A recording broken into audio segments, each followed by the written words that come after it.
Romano's Restaurant, 2:31 p.m., 1962. A gangster laughed when Bumpy Johnson walked in alone, 8 guns aimed. Doors locked.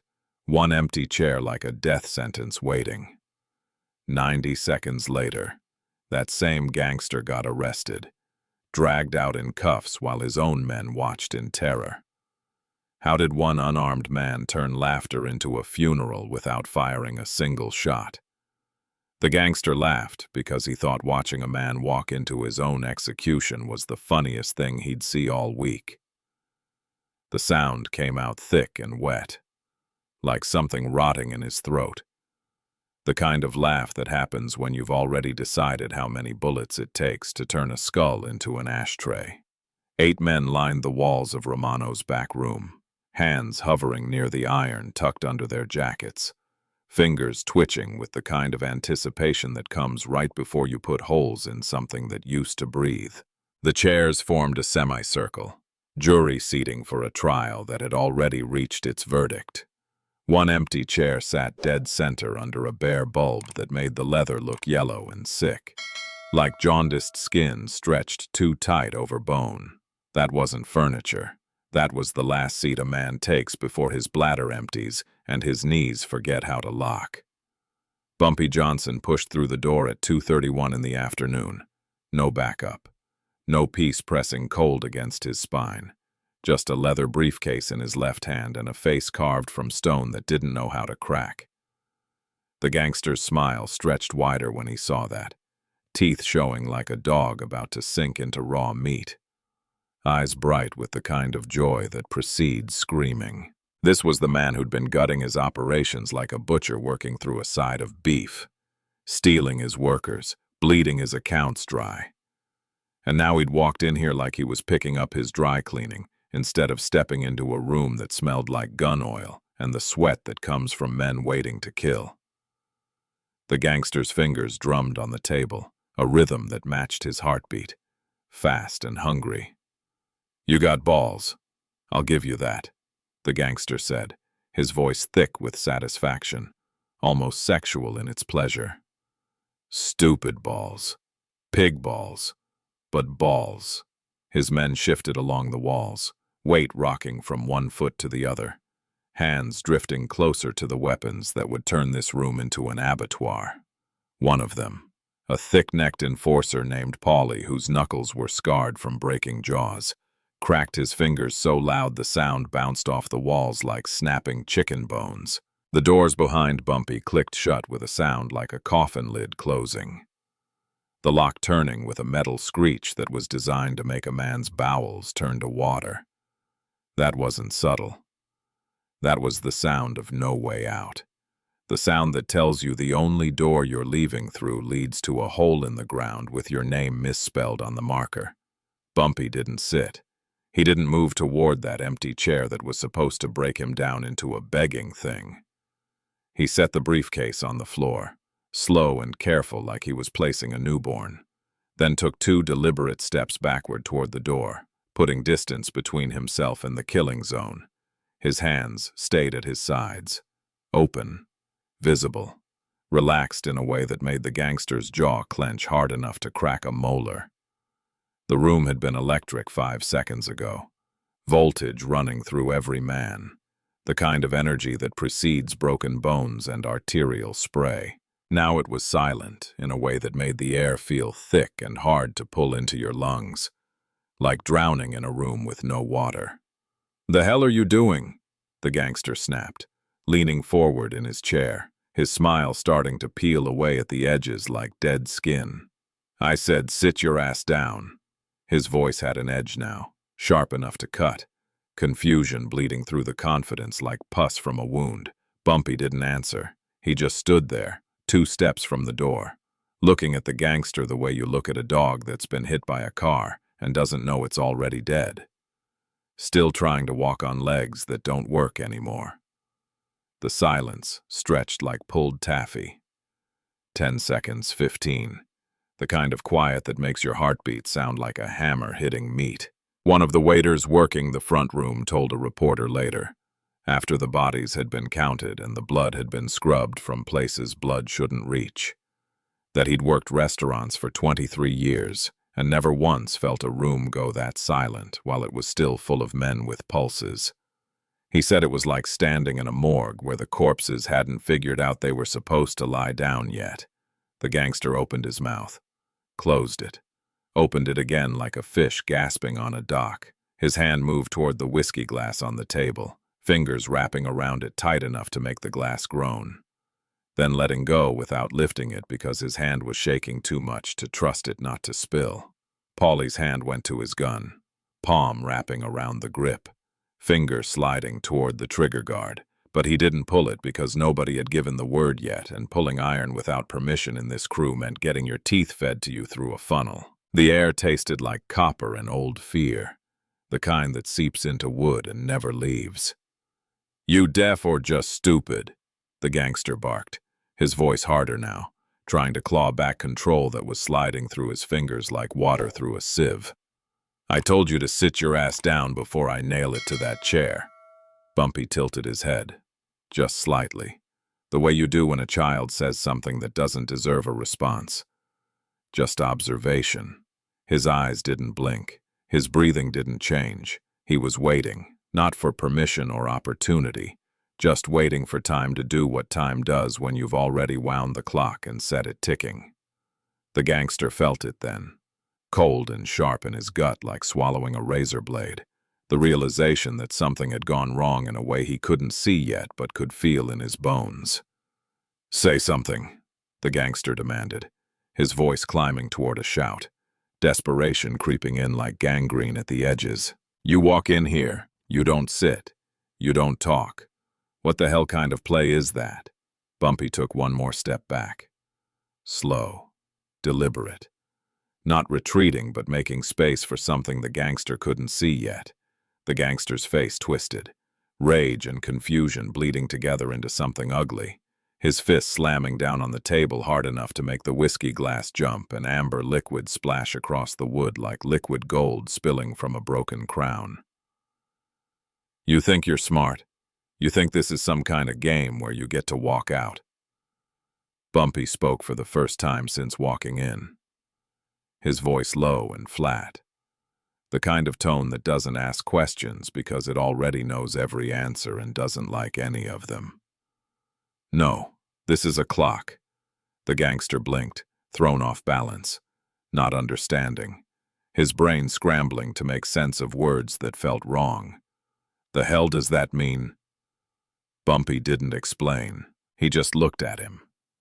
Steady, unblinking. And the silence that followed was worse than any threat he could have made because it was empty of everything except certainty. The clock on the wall ticked. 45 seconds since Bumpy walked in. 45 seconds that felt like someone had stretched time out and beaten it with a pipe until it begged to end. The gangster's hand went to his jacket, fingers brushing the gun tucked against his ribs, metal cold through the fabric. But he didn't pull it because something in Bumpy's face told him that pulling it would be the last mistake he made. Not because Bumpy would stop him, but because something else would. Something already in motion. Already inevitable. Laughter is what men make when they think they've already won. When they think the world bends to their will and violence is the only language that matters. But in that room, at that exact moment, it became something else. It became the sound of a man realizing he'd been playing checkers while someone else had been playing chess, and the board had been cleared 3 moves ago. The money vanished like someone had slit a major artery and let it pump out onto the pavement. Not in a gush, but in a steady leak that you don't notice until you're already pale and cold. Not stolen at gunpoint in some back alley shakedown where you could break fingers and get answers. Just gone. Evaporated like water on hot asphalt, leaving nothing but stains nobody could explain. The numbers runners who used to drop their weekly take at the gangster's bar started ghosting their routes. Pockets empty. Excuses thin as tissue paper. The loan sharks working his corners found their clients had already settled their debts with someone else. Cash paid in full. Interest forgiven. No more meat on those bones to chew. The protection rackets that kept half the neighborhood in line suddenly had nobody left to shake down because the shop owners had stopped flinching when his men walked through the door. "Where's my goddamn money?" the gangster shouted at Frankie, his lieutenant, a wiry man who'd been collecting debt since he was 14 and knew the sound a kneecap makes when it pops out of socket. Frankie stood in the doorway, looking like a man who'd just watched his house burn down and couldn't remember if he'd left the stove on.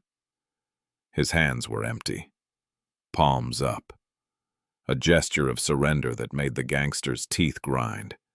"They ain't paying, boss." The gangster's fist came down on the desk hard enough to split the wood, the sound like a bone breaking, sharp and final. Then you break their hands, you break their knees, you make them understand that not paying costs more than paying. Frankie shifted his weight. Uncomfortable, his voice dropping to something that sounded like defeat. "That's the thing. They ain't refusing. They just ain't scared no more." Those words hung in the air like smoke from a gun that had already fired. And the gangster stared at him like he'd just spoken in tongues. Because not scared didn't belong in any sentence about his operation. He sat in his back office with the ledger open, running his finger down columns of numbers that used to make sense, trying to find where the bleeding started so he could cauterize it with fire and broken bones. His enforcers brought him reports that sounded like ghost stories. Workers walking off job sites mid-shift without explanation. Suppliers refusing orders they'd filled for years because they had better contracts now. Steadier work. Less chance of winding up in the river with rocks in their pockets. "I want names," the gangster said, his voice tight and dangerous. The kind of voice that preceded teeth getting knocked down throats. "Everyone who left. Everyone who's working for someone else now. Bring me a list and we'll work through it with hammers and pliers until people remember what loyalty costs." His men brought him a list. It was 3 pages long, single-spaced. Names stacked like bodies in a mass grave. He stared at it for a full minute, jaw working, teeth grinding hard enough that the sound was audible, like gravel being crushed under a boot heel. "We make examples. We start with the worst ones and work down, break legs, burn shops, make it so expensive to leave that nobody else gets ideas about being a hero." They tried. They sent crews to smash up a shopkeeper named Leo who'd stopped paying protection. His windows exploding inward at 2 in the morning, glass showering across the floor like diamonds made of pain, the sound waking up half the block. But when Leo opened his doors the next morning, the windows were already replaced. New glass, better quality. Installed overnight like some kind of miracle the gangster didn't believe in. His men went after a driver named Tommy who'd taken his truck to a different depot, cornered him in an alley with brass knuckles ready to turn his face into raw hamburger. But before they could swing, 4 other drivers showed up. Not armed, not threatening, just standing there in a line that said, "If you start this, you're starting something you can't finish." The gangster's men backed off, humiliated, returning to report another failure that tasted like bile. "They're organized," Frankie said, standing in the office again, looking more tired than scared, like a man who'd already accepted defeat and was just waiting for permission to lie down. "Somebody's running this. It's not random. It's coordinated." The gangster threw his whiskey glass at the wall and it exploded like a small bomb. Amber liquid running down the paint like tears, like the building itself was crying. They found the name eventually. Bumpy Johnson, the man who'd been quiet for years, running small operations, never making waves, never challenging anyone. Except now he was making all kinds of noise, just not the kind you could hear with your ears or stop with your fists. He wasn't taking territory with guns and bombs and bodies stacked in alleys. He was taking it with promises. Better pay. Steady hours. protection that didn't come with a beating attached like a receipt.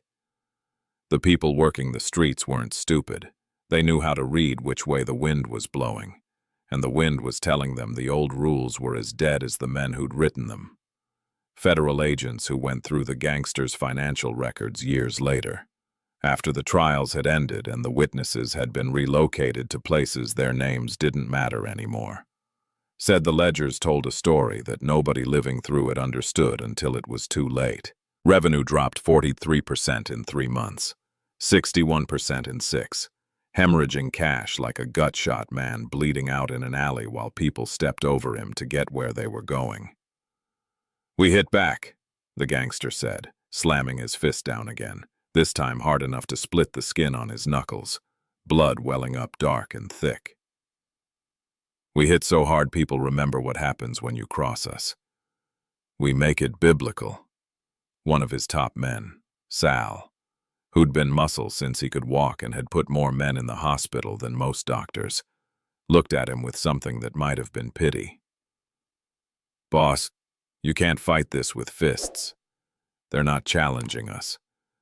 They're just leaving, like rats off a ship that's already sinking."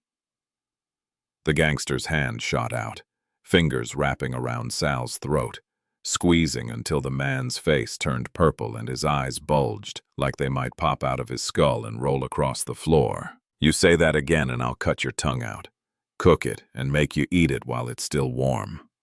Sal didn't fight back, just stood there choking, eyes watering, waiting for the gangster to decide if he lived or died right there in that office that smelled like whiskey and desperation. The gangster let go. Sal collapsed against the wall, gasping, coughing, one hand at his throat where the bruises were already forming. The gangster turned away, hands shaking, voice raw. "Get out, all of you. Get the hell out before I do something we'll all regret." They got out. 2 of them never came back. Walked straight from that office to Bumpy's operation where they got hired the same day. No questions, no grudges, just new work for men who wanted to see tomorrow.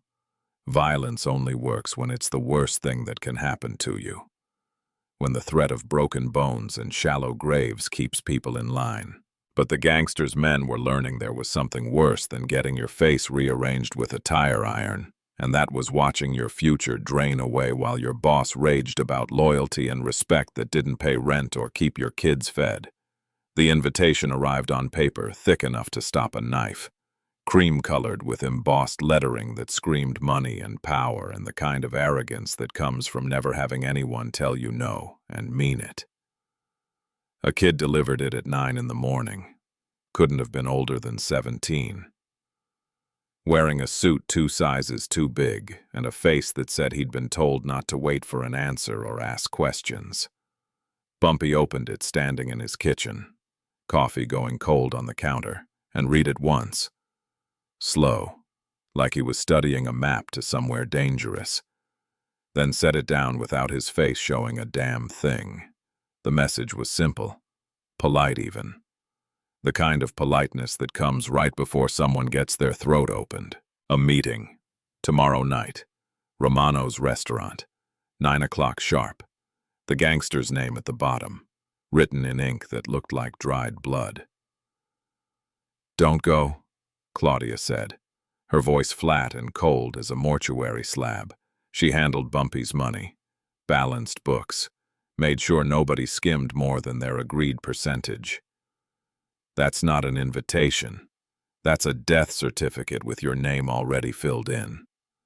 She stood by the window, arms crossed tight across her chest like she was holding herself together, looking at Bumpy like he'd just announced plans to walk into a wood chipper. He's lost too much. He needs a win, and the only win he understands anymore is watching you bleed out on his floor while his men cheer. Her voice cracked slightly on the last word, something she rarely let show. Fear bleeding through the cracks in her armor. Bumpy poured himself more coffee, slow and deliberate, like they were discussing dinner plans instead of murder. "I know exactly what it is." Claudia stepped closer, her voice dropping to something sharper. more desperate. Then why in God's name would you even think about going? He's going to have 8, maybe 10 guns in that room.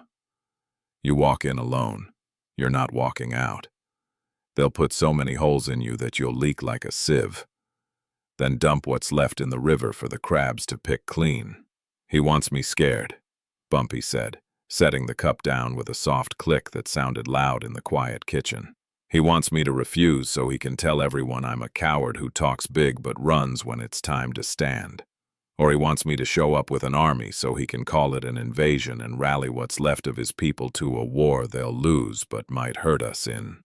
He picked up the invitation again, holding it up to the morning light coming through the window, examining it like it might contain secrets written in invisible ink. Either way, he thinks he's controlling how this plays out. He's wrong. He's been wrong for 6 months. He just doesn't know it yet because men like him don't know they're dead until they stop moving. The word spread through Bumpy's network like fire through dry grass. Everyone close to him showing up at his apartment by noon, cramming into his living room until there was barely space to breathe. They talked over each other, voices rising and falling, hands gesturing, all of them saying the same thing in different ways. A chorus of, "Don't do it. It's a trap. You'll die." Frankie, who'd switched sides 2 weeks ago and still had nightmares about what the gangster did to men who disappointed him, was the loudest. "Boss, I worked for that man 15 years. I've seen what he does when he's cornered and desperate. He doesn't negotiate. He doesn't make deals. He executes. He makes examples. He turns people into warnings. Then he'll execute empty air," Bumpy said, his voice calm and level, like he was teaching a class of slow children basic arithmetic. "Because I'm not going there to fight. I'm going there to watch." Frankie blinked, confused, frustrated, his face twisting. "Watch yourself die." Bumpy smiled, thin and cold, the kind of smile that doesn't touch anything above the mouth, dead-eyed and certain. Watch him realize he already lost. Watch him understand that the game ended 3 months ago, and he's been playing with a corpse ever since. The room went silent. Nobody understanding. All of them seeing an ambush and a funeral. People who talked to federal investigators years later, after the trials and the plea deals and the witness protection arrangements. Said Bumpy didn't ask the questions they expected. He didn't want to know about escape routes or backup positions or how many men they could get into the surrounding buildings with rifles. The only thing he asked, the only thing that seemed to matter, was whether everything was ready. Not ready for a fight, but just ready. Like he was asking if the mail had been delivered or the laundry picked up. "What are you walking into?" Claudia asked him later that night after everyone else had left and the apartment was quiet except for the sound of traffic outside. Her voice was softer now, less angry, more worried. The kind of worried that comes from actually caring if someone lives through the night. "Because if you know something we don't, if you've got some play we can't see, now's the time to share it so we can at least die knowing what we died for." Bumpy looked at her for a long moment, his face unreadable, then said something that made her frown. "A courtroom," she shook her head, not understanding, frustration bleeding into her voice. "That's a restaurant. Bumpy, a restaurant full of killers with guns and no conscience and a boss who wants to wear your intestines as a necktie." He smiled again, that same cold expression. "Give it 24 hours. Then tell me what it looks like." She wanted to argue, wanted to grab him and shake him until sense fell out. But something in his face stopped her. Something that said the decision was already made and arguing was just wasting breath they might need later. The next day, Bumpy moved through his routine like a man who'd already made peace with dying or living and didn't care which one happened. He read in the morning, some book about Roman emperors and the mistakes that got them assassinated. He ate lunch alone, walked through the neighborhood in the afternoon, stopped to talk with shopkeepers and mothers pushing strollers, Kids playing stickball in the street. To anyone watching, it looked like an ordinary day, but people who knew him saw something different. Saw a man saying goodbye to a version of the world that was about to stop existing, memorizing the details before they changed forever. At 8:30, he put on a dark gray suit. No jewelry, no flash, nothing that would catch light or make him easy to spot in a crowd. He picked up the leather briefcase, the same one he'd been carrying for weeks, the one nobody had ever seen him open or heard him mention what was inside, and walked out the door alone. No bodyguards, no backup car, no insurance. Just him walking through Harlem like a man going to a business meeting that might end with a handshake or a bullet, and not particularly concerned which one it turned out to be. People watched him pass. Some nodded. Some looked away. Everyone knew where he was going and what it meant. What it always meant when a man walked alone into a room full of people who wanted him dead. The gangster leaned back in his chair, spreading his arms wide like a man about to deliver a sermon, his smile still hanging on his face even though it had started to look painted on. Artificial. "So here's how this goes," he said, his voice trying to sound confident but coming out tight, strangled by something he couldn't name yet. "You're gonna tell me how you've been stealing from me, and then you're gonna make it right. And maybe, just maybe, I let you walk out of here with all your pieces still attached." His fingers drummed on the table, a rhythm that matched his heartbeat, fast and hungry. Bumpy didn't respond. He just reached down, slow and deliberate, his hand wrapping around the handle of the briefcase. The gangster's men tensed along the walls, hands moving toward their weapons, fingers curling around grips, safeties clicking off with soft metal whispers that sounded loud in the silence. "Open it," Bumpy said, his voice flat. Not a request, not a command, just a statement of what was about to happen whether anyone liked it or not. He set the briefcase on the floor between them, clicked the latches open with two sharp snaps that sounded like bones breaking, and flipped the lid up. The gangster leaned forward, curiosity getting the better of caution, trying to see what was inside. What he saw instead made his face go slack, the smile melting off like wax under a blowtorch. Papers, dozens of them. Photographs paper-clipped to typewritten sheets, ledgers with columns of numbers highlighted in red, bank statements with circles drawn around specific transactions. His hand reached out, trembling slightly, picking up the first photograph. It showed him sitting at a table in a restaurant he thought was safe, passing an envelope to a police captain. The date stamp in the corner was 3 years old. 3 years. "What the hell is this?" he whispered. But he already knew. His brain was just refusing to accept it. Bumpy didn't answer. He just stood there, waiting, letting the silence do the work that words couldn't. The gangster flipped through more papers, his hands shaking now. Photographs of meetings, transcripts of conversations he'd thought were private, records of payments to politicians and cops and judges, all of it documented, dated, verified. "You've been watching me," he said, his voice cracking. "For how long? How goddamn long have you been building this, 3 years, Bumpy said, his tone conversational. "Give or take a few months. Takes time to do it right. Can't rush documentation if you want it to stand up in court. And I wanted it to stand up so solid that even a crooked judge couldn't knock it down." The gangster's face went from pale to red, blood rushing back in a hot wave, his fist slamming down on the table hard enough to make the photographs jump. "You son of a bitch. You think you can threaten me. You think you can walk in here with some papers and pictures, and I'm just gonna roll over. I'll kill you right here, right now. Put a bullet in your skull and burn all this garbage and nobody will ever know." His hand moved toward his jacket, toward the gun tucked against his ribs. "They already know," Bumpy said, and those 3 words hit the room like a grenade going off, sucking all the air out. The gangster froze, his hand halfway to his gun, his brain trying to process what he'd just heard. Federal agents have had copies of everything in that briefcase for 6 weeks now, Bumpy continued, his voice still calm.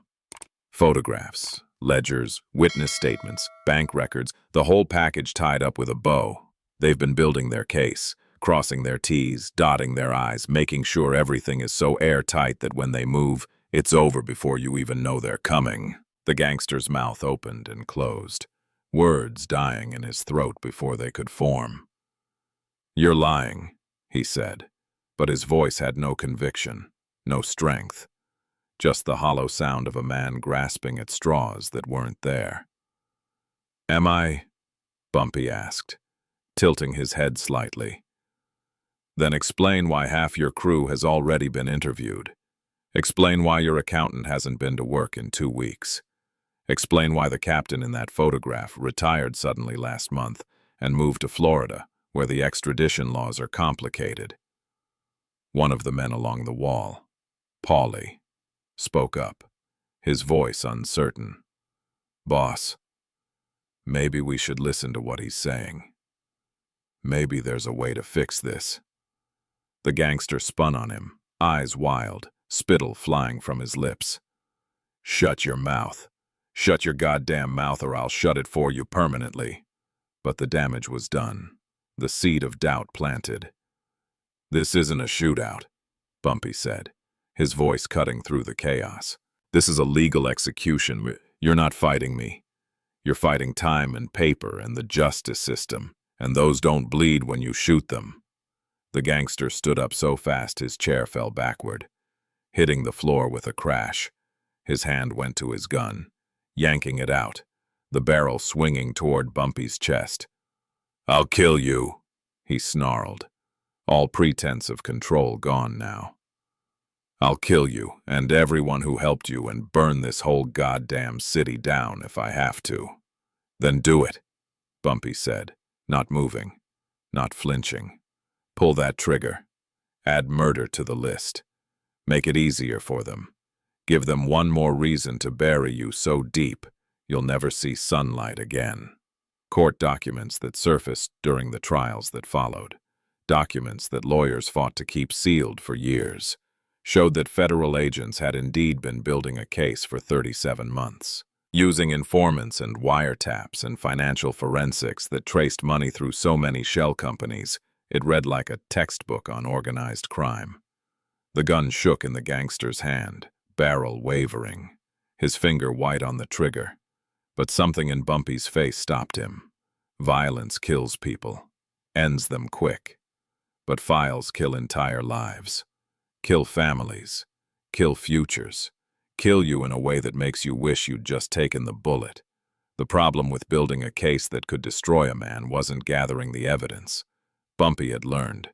Evidence was everywhere if you knew how to look.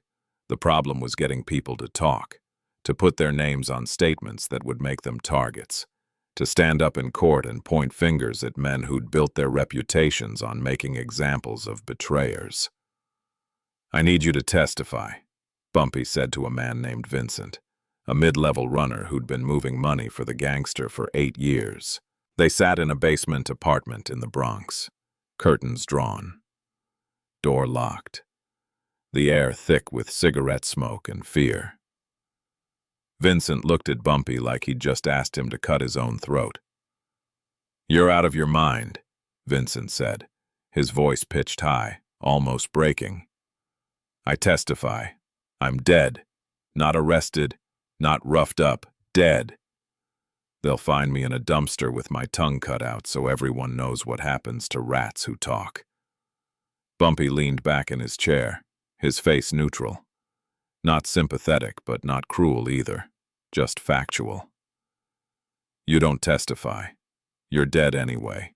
Just slower. More painful. Watching it come from a distance and not being able to stop it." "What the hell are you talking about? I keep my mouth shut. I'm safe. That's how this works, as the silence keeps you breathing." Vincent's voice had an edge of desperation now, clinging to rules he thought were carved in stone. "Not this time," Bumpy said, pulling out another folder, this one thinner. He slid it across the table with 2 fingers.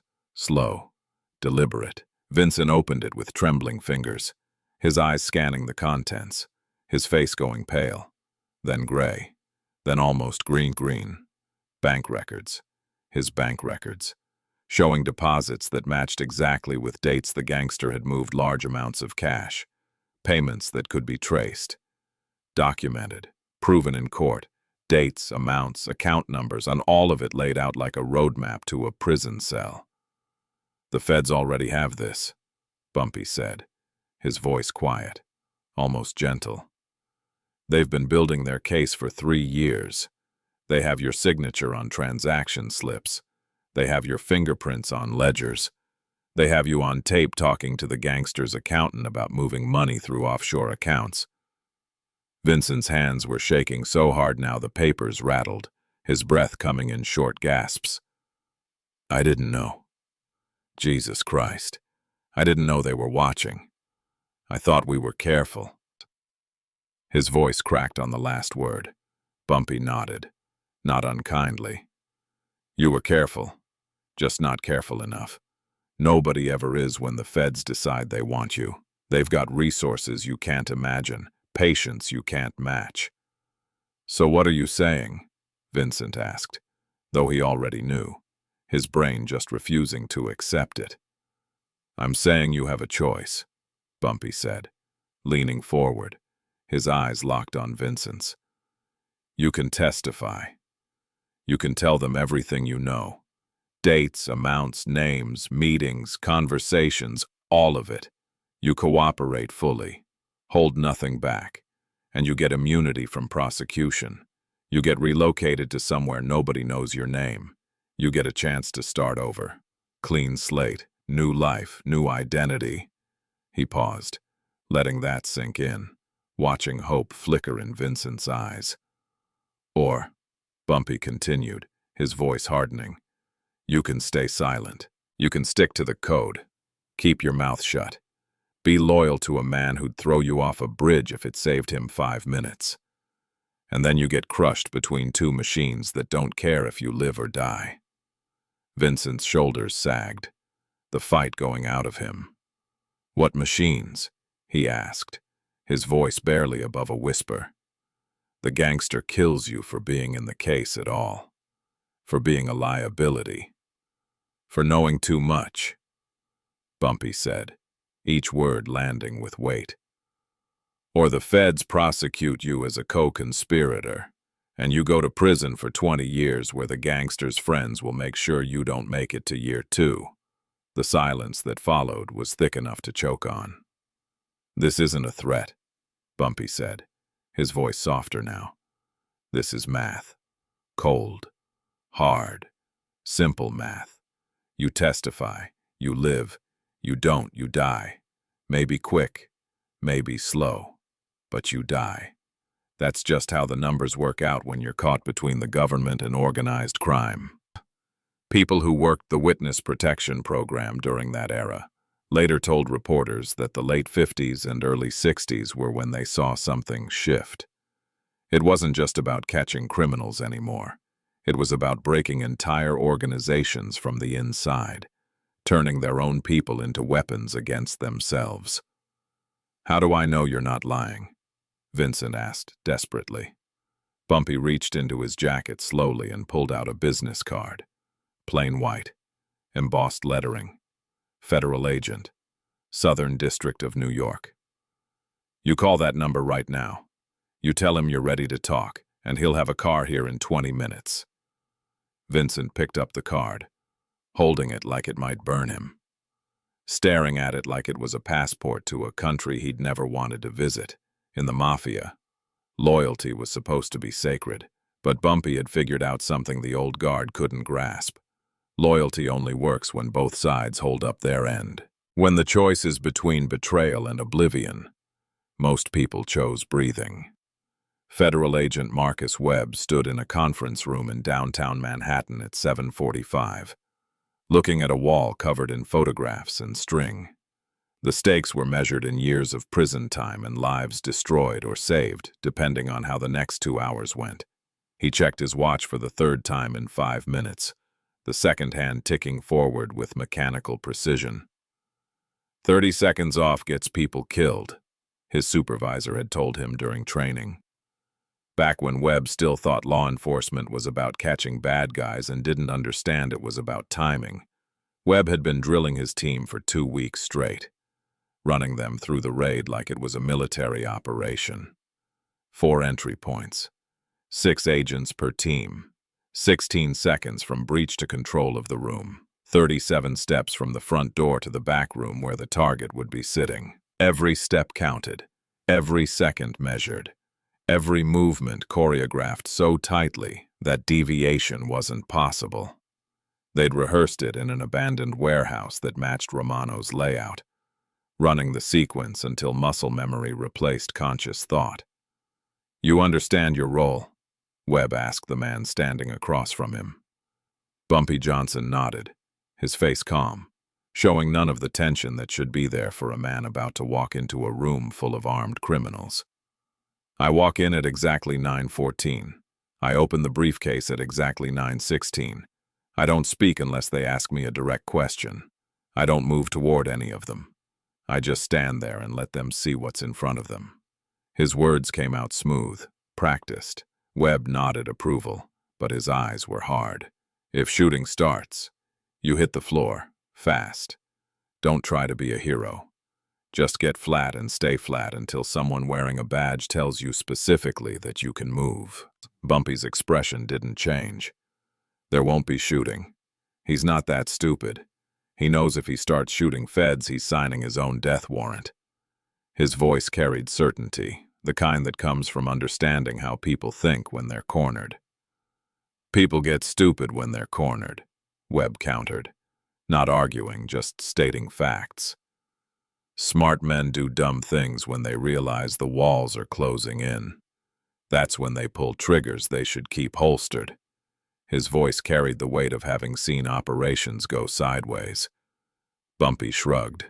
"Economical. Then I'll hit the floor. But I'm telling you, he's desperate, not suicidal. He wants to live. He just doesn't know yet that living means surrendering." His tone suggested he'd already calculated every possibility and found the odds acceptable. Webb checked his watch again. 8:07. 1 hour and 7 minutes until the operation went live. "We've got 6 teams positioned around the perimeter. You walk in at exactly 9:14. At 9:16, when you open that briefcase, we move. Breach happens simultaneously at all 4 entry points. 16 seconds later, we own the room. Everyone's on the ground, and it's over. You just have to stay alive for 16 seconds. Can you do that?" The question hung in the air, heavy with implications. 16 seconds, Bumpy repeated, tasting the words. "That's a long time when people are pointing guns at you." Webb almost smiled. "That's exactly why you don't give them a reason to shoot. You stand there. You breathe. You're furniture until we arrive." The team assembled in the staging area at 8:30, checking weapons and radios and body armor, the kind of calm that comes from training so hard that fear doesn't have time to set in before muscle memory takes over. Agents who worked organized crime during that period later said in interviews that got archived in federal buildings where nobody reads them anymore, that this operation marked a turning point. It stopped being about dramatic arrests and started being about precision, about timing operations so perfectly that resistance became impossible. "Radio check," Webb said into his headset, and down the line, voices responded. "Team 1 in position on the north side. Team 2 in position on the south side. Team 3 covering the east exit. Team 4 covering the west exit." The litany continued until all 6 teams had checked in, a constellation of law enforcement surrounding a single restaurant. Webb felt the familiar tightness in his chest, the pre-operation tension that never quite went away no matter how many times you did this. Bumpy stood by the door, adjusted his tie with fingers that didn't shake, picked up the briefcase that contained 3 years of work. Webb caught his eye, held it. "You sure about this last chance to back out?" Bumpy shook his head. Slow, certain. "No. This way sends a message that needs sending. This way they know it wasn't violence that beat them. It was patience. It was paper. It was doing things the right way instead of the fast way." Modern power doesn't need speed, Webb thought. It just needs to be right. Right place, right time, right evidence, right moment when everything comes together and resistance becomes impossible. 10 seconds after Bumpy opened the briefcase, the temperature in the room changed. Heat rising off bodies as men started sweating through their shirts. Adrenaline dumping into bloodstreams, turning calm into chaos without a single shot being fired. The gangster was still staring at the photographs, his hands shuffling through them faster now. Desperate, trying to find one that wasn't damning, one that could be explained away as coincidence or forgery. 20 seconds. Paulie's hand tightened on his gun, knuckles going white, the weapon halfway out of his shoulder holster, metal scraping leather. His eyes darted between Bumpy and the gangster, waiting for orders, waiting for permission to do what he'd been trained to do, which was hurt people until problems went away. 30 seconds. Outside Romano's, across the street. Neighbors who'd been watching Bumpy walk in started hearing sounds that didn't belong. The low rumble of engines idling. Heavy engines. Multiple vehicles. An old woman named Rosa, who'd lived on that block for 40 years. Later told reporters she heard them arrive and knew immediately something was wrong. The way animals know an earthquake is coming before the ground starts shaking. 40 seconds. One of the gangster's other men, a younger guy named Sal, moved toward the window, drawn by some instinct he couldn't name, pulling the curtain back just enough to peek out. What he saw made his stomach drop, made his mouth go dry, made him understand in one crystalline moment that everything had changed. "Boss," Sal said, his voice cracking, teenage high, all the bravado drained out. "Boss, we got a problem."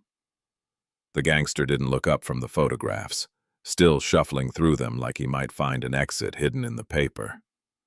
"Shut up. I'm thinking." Sal's voice went higher, more urgent. "Boss, there's cars outside. Federal cars. A lot of them." 50 seconds. That got the gangster's attention, his head snapping up, eyes wild, the photographs spilling from his hands and scattering across the table like evidence at a crime scene. "What did you say?" His voice was raw, stripped of everything except panic. The gangster lunged toward the window, shoving Sal aside, pressing his face against the glass. What he saw outside made him stagger back like he'd been punched, his legs going weak, hand reaching for the table to steady himself. Black sedans. 4 of them, maybe 5, positioned at strategic points around the building, blocking exits, controlling sight lines. The kind of positioning that meant this wasn't a warning or a coincidence. This was an operation. 60 seconds. Bumpy didn't move, didn't speak, just stood there, 2 steps from the door, his face calm, almost peaceful. "How long?" the gangster demanded, spinning on Bumpy, his face twisted with rage and terror fighting for control. "How long have they been out there?" Bumpy's voice came out flat, factual. "Long enough. They've been positioned since 8:45, waiting for the right moment." 70 seconds. Footsteps in the hallway outside, heavy boots, synchronized, military, precise. The sound of men moving with purpose. The door to the back room wasn't locked. They never locked it from the inside. Why would they? This was their territory, their room, their castle. The gangster's hand went to his gun, yanking it out, barrel swinging between Bumpy and the door, his finger on the trigger, sweat pouring down his face. "You set me up. You goddamn set me up." It wasn't a question. It was an accusation, a realization, A surrender wrapped in rage. 80 seconds.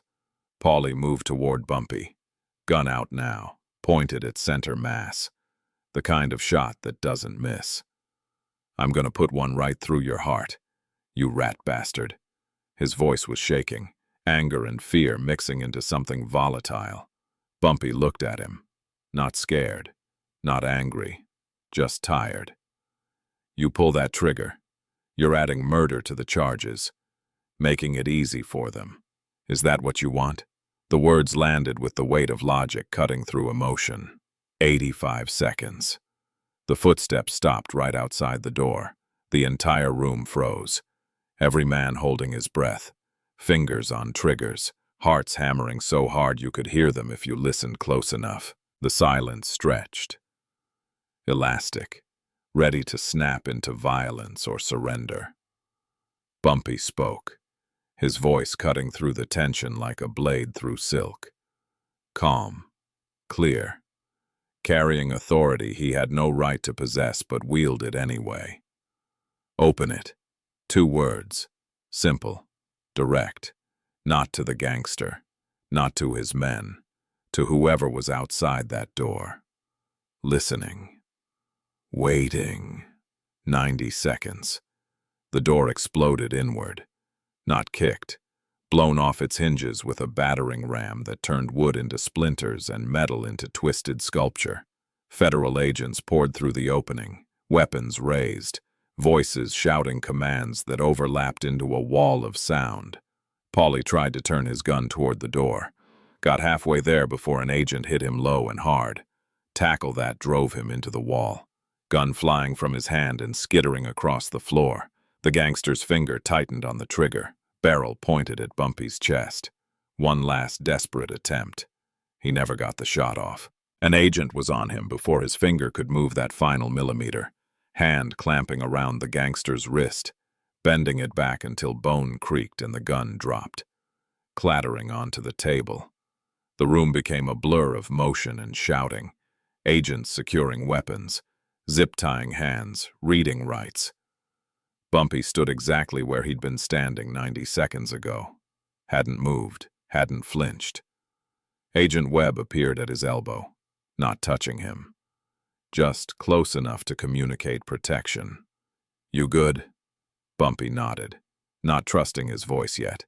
Adrenaline finally hitting now that it was over. The gangster was being dragged toward the door, hands cuffed behind his back, his expensive suit rumpled, his face a mask of impotent rage. He locked eyes with Bumpy as they hauled him past, the hatred there pure and clean and useless. "I'll kill you," he snarled through split lips. Bumpy didn't respond. Didn't need to. Silence, held long enough, becomes its own form of speech, its own command, its own verdict. The gangster had laughed 90 seconds ago, thinking he controlled the room. Now he was being dragged out in handcuffs while Bumpy stood untouched. The gangster understood what had happened to him somewhere between the back room and the front door of Romano's.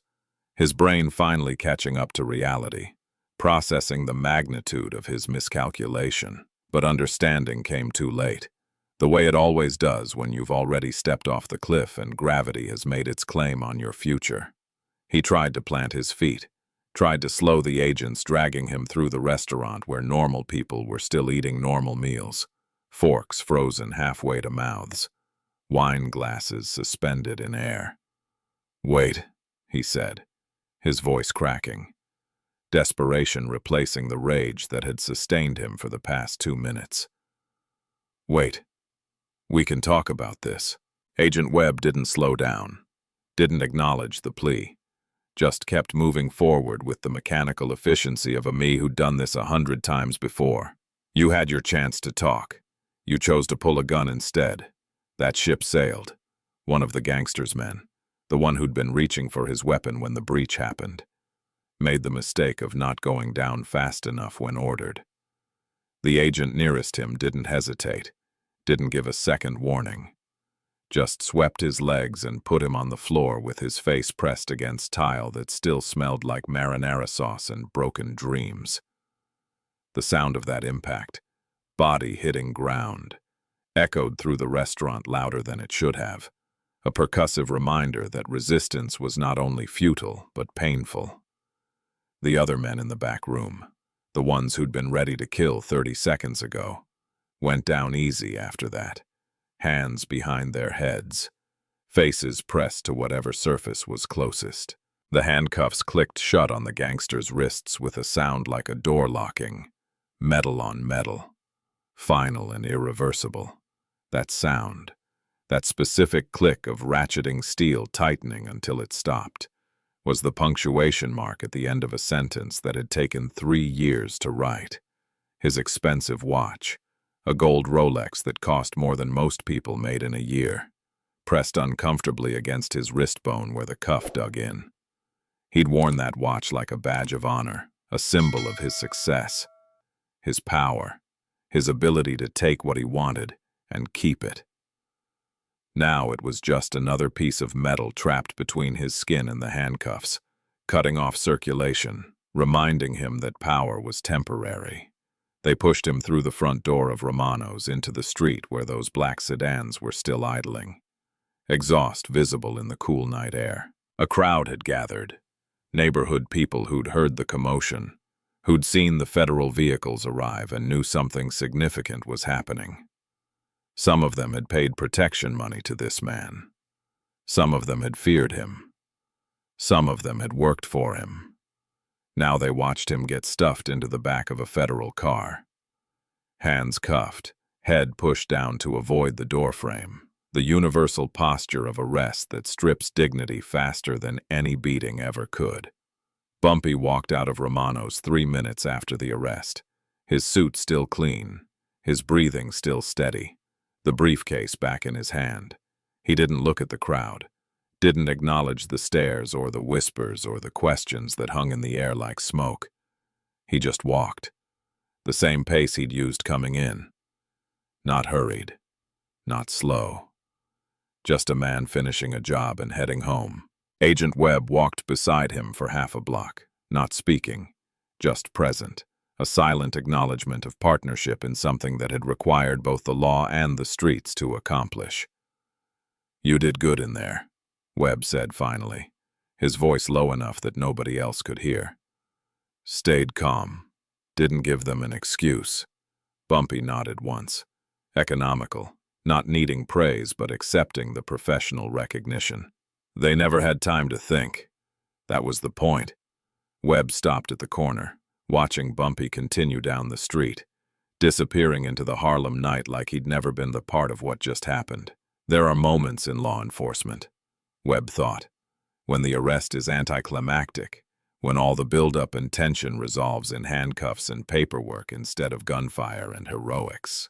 People who witnessed that arrest, neighbors who stood on the sidewalk and watched federal agents load 8 men into vehicles and drive away, later told anyone who would listen that nobody remembered what was said, what threats were made, what curses were thrown. They only remembered the sound of those handcuffs clicking shut. 8 sets of them. 8 clicks that sounded like cell doors closing on futures that would never happen. Prison is where violence goes to die without needing any more casualties. The gangster would spend the next 23 years in a federal facility in Pennsylvania, his empire dissolved, his name forgotten by everyone except the people he'd hurt and the lawyers who'd prosecuted him. Violence had been his language, his tool, his philosophy. But in the end, it was paper that killed him. Patience that buried him, and handcuffs that wrote his epitaph.